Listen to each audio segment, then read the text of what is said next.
When you need to send supporting documentation, you may wish to attach a file to your email. Some things that are important to consider when you are attaching files to your emails is, first of all, the file size. How big is the file? Could you make it smaller by saving it as a PDF? Does the person receiving it, are they likely to have any restrictions on file size? For example, most organisations, if it's over 10 meg, you might find that their servers are set up to not receive attachments of that size. So check the file size first of all.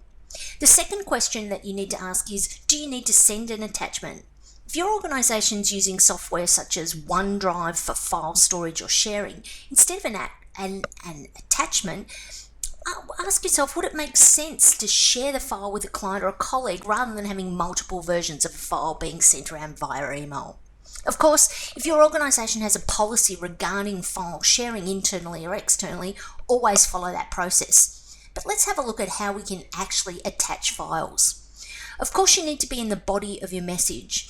If you click the File Attach icon, it has a couple of options. It will list files that you have recently accessed here, just in case you want to add one of those.